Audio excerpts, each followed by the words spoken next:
Hello everyone, welcome back to the doomed vessel that is the Voyager. We are going to be sending our tourists back home today. Because frankly, we are sick of it over here. And I'd like to get my people back so that we can get a rover to the moon in this episode. It's going to be very interesting. I'm not quite sure yet if I'm going to send one or two, which will impact the rocket design. I haven't actually prepared a design yet either, so this is all fresh and new and it's all happening right now. We're going to wait a little bit. Actually, I think we can safely start burning right now. Just start killing our orbital velocity. Get our periaps like 10,000 above over here. Try and make it so that we land at the space center, etc. And then try not to kill our tourists. That'd be great. No promises, of course. This is Kerbal after all. But we've got Jebediah at the wheel. We're sending our rookie pilot back as well so that he can get some experience. Everything will be okay. Well, I don't tell the passengers. That's precisely why we're sending Jeb back first. So he can make sure that everything goes according to plan.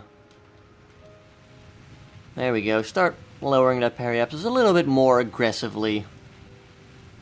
And then we'll try to do a good reorganization. Re-entry, not a reorganization. Dear Lord. We're going to reorganize our re-entry height. Yes, of course. I'll see you guys when we're about to touch down. Right, we're coming in for landing. We've got our passengers all secure, etc. I'm going to be sending the lander module from the Voyager. I'm going to send that back as well with some more people, so that hopefully we'll have everyone ready and willing for a new moon mission. And everything will be wonderful. Hopefully. We're going to have to do a powered landing, I think, because we are coming up very short of the runway. I say we're coming up short, but I know, I just like to play it safe. Really wish I had my joystick plugged in right now. That does make landings like this a lot easier. But we'll be fine. I am sure we'll be fine. There's a monolith. I think they actually made it bigger in 1.1.3. So that's why you can suddenly see it and you couldn't before. So yeah, we might check that out at some point. I think there might be some people who haven't seen it yet. Oh. We sort of lost a wing.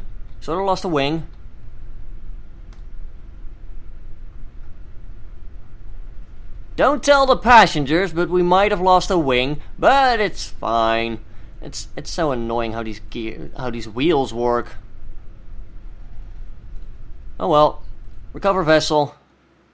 Then we'll send the lander module back, and then we'll have a look at the actual rocket that is going to take our stuff over to where we need it to go. Quickly check out these contracts. Bunch of money. Alright, sweet. I'll be right back. Well, we're just driving over. We've got Bill and we've got Jebediah. They're just rolling right now. And they are going to be eventually driving this, and I'm just experimenting with friction control, things like that. And we're going to take a quick look at the monolith. I've been there a couple times before off camera, but I figured, you know, since we can now see it, we might as well go and see what's what. Let's go say hi. Squad. Of course, because we can just ride like that and activate the lights. We're going to back up a little bit. And then we'll get a wonderful sight at the monolith. Yes. So that is what we will be going for on the moon. Because there are monoliths and things on the moon as well. That'll be fun. We're going to leave our seat right now. I'm going to do a quick pose. Because why the hell not, right? We're just going to walk over. Oh dear God, what happened? Right, so we've flung ourselves up, and things are broken right now. That's the part that I used to get in there, that's fine. So, the bad news is, we need an engineer of level 3 to even be able to repair the wheels. And Bill, our best engineer, is only level 2. Now, it doesn't matter for this trip, as this is just getting us to check out the monolith and, you know, maybe take a picture before we get out of here. Oh, look at that. That looks awesome. I'm gonna sneak a picture of that, and there we go. Lovely, that looks so cool. So, let's take a look at the rocket that we will be using to go to the moon! Okay, so here we go. This is the rocket that we will be using this episode. It costs 214,502 funds. So we're not playing cheap here. This is for a single rover. We've got a bunch of solid rocket boosters. 8 of them, no less. Carrying some fuel tanks on board for extra fuel. 2 S3 14400 tanks. A coupling thing, decoupler, and then there's the upper stage here. And then there's the lander module containing a single rover with 2 awkwardly stacked crates shoved in there to make sure that we can use as much of the space as efficiently as possible. Because this rover is going to be hauling stuff around for us, etc. So the crates will be useful. Let's take a look at the lander module in closer detail. It has like 1500 fuel. It's pretty good. We can use this for a lot of burning and landing, etc. It's got 4 legs. Their placement might be a bit problematic. We do have a ladder on here though to hopefully help and not blow the legs up. Because flying into them does have some weird tendencies. The rover has scientific modules, and inside these crates will be 2 girder segments to start building a base foundation. And 2 Gigantor XL solar arrays with a bunch of connector ports, which will allow us to link them up and provide power to certain things.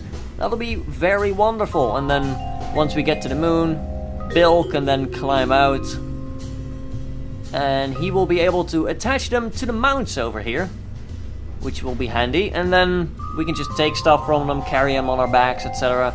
and it'll be fine. So let's get over to a launch, shall we? You know what? Actually, I'm gonna cut the launch out because you guys seen it. You've seen enough launches, etc. I mean, we're gonna use a launch that goes well. So I guess I'll see you in lunar orbit instead. Okay, we are in orbit of the moon with our lander module thingamajig. You know, with the rover inside. We're gonna be taking a look at where we're going to land. I'm pretty sure we have solar panels on the rover itself. Lander module is not that important. Although we could incorporate it into a base if we turn out to land on a ore-rich patch of moon dirt. I think what we might want to do is try and circularize a little bit more.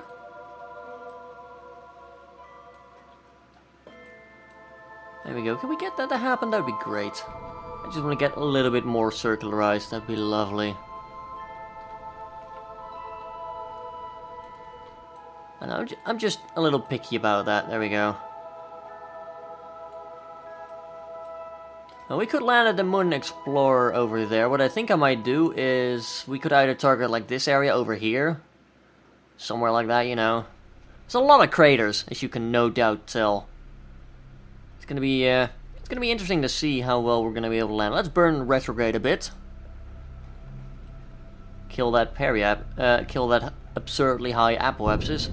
We're doing well on fuel, which is great.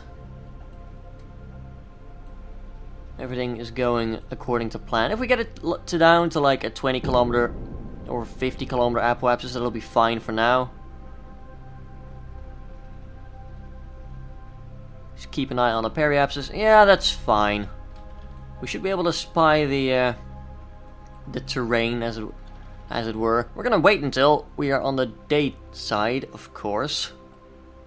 Doing anything else would be silly.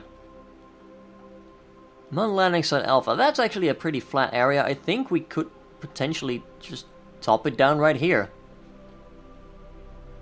I'm gonna do a quick save just for posterity's sake and just making sure that we're actually gonna make it to the moon. We're gonna aim ahead a little bit. We are roughly on the equator, which does help. That'll make it easier to rendezvous with the base, etc. Now, of course, the Mun Explorer Mark V over there is the one that's actually manned. And all we're doing right now is actually killing our horizontal velocity. I think if we aim for the roughly over there, that should be okay. Accounts for the moon rotating, etc. That's a lovely, mostly flat area. And so of course we decide to land basically in the crater. Still have 800 fuel left, that's fine. What we're gonna do is we're gonna burn over here. Try and lift ourselves over said crater. There we go. Just make sure that we make it a bit further. That'd be lovely. And now we should be able to make it with that amount of fuel. And we'll touch close near our first landing site on the moon itself. Yep, it's looking good. It's looking good. Let's start the burn. I think we might have started too late. Then again, it is going to be a near suicide burn, which did not start too late, thankfully. We're going to try to kill our horizontal velocity right now. There we go. It's not quite a suicide burn, which is good, because suicide burns, well, if you start them too late, well, the clue's in the name, they're suicide at that point. So we got off fairly lucky there, which is always nice. Should be able to just kill a little bit more of our speed. There we go. Down at 20 meters per second. We still have plenty of fuel left. Although I am forgetting, of course, or at least I was forgetting for just a minute. Yeah, that's not going to be ideal. I want to retract these if we can. I was forgetting, of course, that the fuel for the rover was actually accounted in here. And that threw me off a little bit, almost. I mean, this is mostly flat. This is a decent enough area to land. I'm proud of it. I do want to rotate you just over there. Looks like we're going to be having a bit of a slope on this side, which might be good, because we're going to try and throw the rover down over there.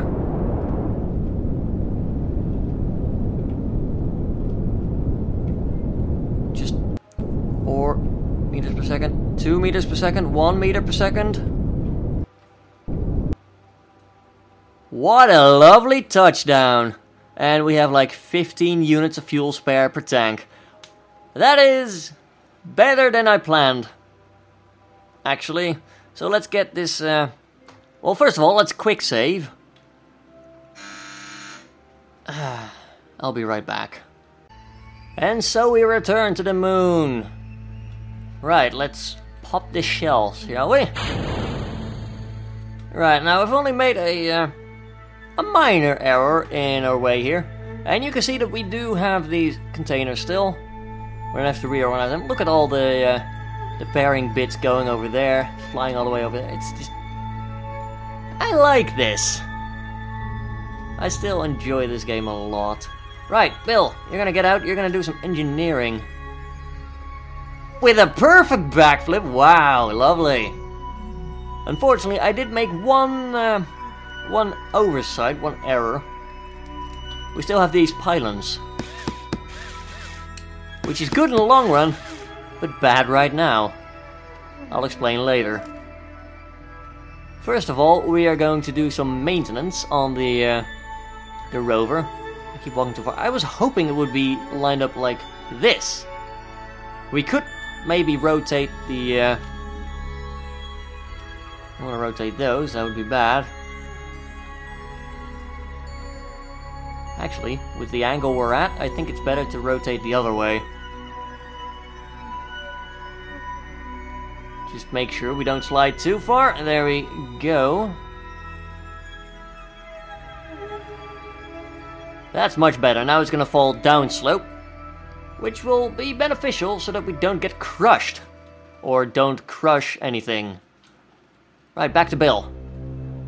You're going to walk all the way around there. We'll pick these up later, but for now we just have to do some maintenance on the thing itself. Because those crates are not in the best position. We'll lift ourselves up. Attach ourselves to this ladder here that I've conveniently placed. Turn off the lights. Equip the tool. This container over here is going to be paramount for establishing a base. Because we can just transport things in these, and they have some girder segments like I showed in the hangar. That will be helpful later, but for right now, they're on the wrong side of the rover, so we'll attach them up there. That one doesn't need to be on the front. We're gonna take out these connectors, otherwise the crate is too heavy to move. And we attach it up there, store the stuff again. And that's that. We are almost ready now. I'm gonna retract this ladder because we don't need it anymore. I mean, that's good enough. We need it to get clear like that. We're gonna get Bill to go back inside, and then we're gonna do a quick save. I don't want to blow anything up, as you might well understand. And one of the reasons that there's ladders here is that if you walk on the legs, they might explode for no reason. It's not the greatest thing in the world. And I'd hate to demonstrate it, so we were a bit lucky there, but yeah. The ladders are a little fiddly at times, it's a bit annoying. But I mean, in the long run, everything will be fine. Preferably if we could do a climb out like that, and we fractal again. See, I was afraid that would happen. I'll be back in a second after I've redone everything that just... Guys, I think the game glitched. We've got Bill over here and Bill's over there as well. I have no idea what's happening right now. It's weird. I'll say that much. Jesus. I was getting Bill inside and everything went okay except that's Phantom Bill over there. I don't know how to explain this. But it's a thing, and I would just like to capture it on camera. That is all. Alright, I've finally gotten to a point where I can get Bill inside without ending up with a second Bill hanging on the ladder outside. It's happened multiple times for no reason. We still have the ground bases that are sitting there. We'll recover them later. Right now, we need to get Worden out, so I'm going to do a quick save before things break again.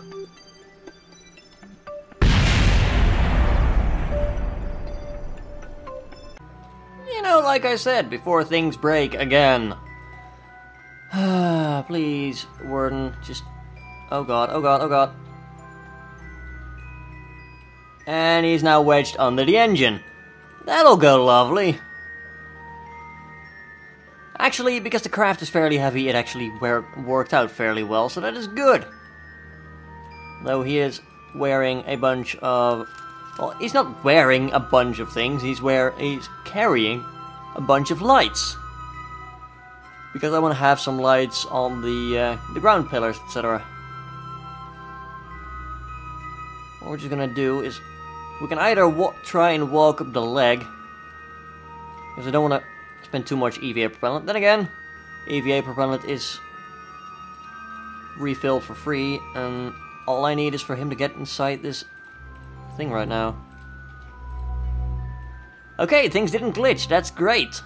We now have him seated, able to take control of the rover at moment's notice. Fire another quick save, because so many things have broken, I wouldn't blame another thing going wrong. And I think it's about time we hit the button.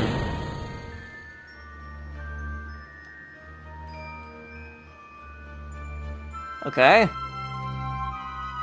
Hit that button to be precise.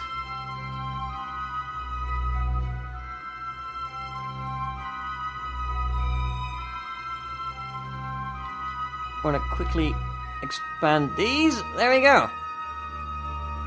Oh dear. It's not the way I'd like it to go. No, no, no, no, no. Well, it sort of worked.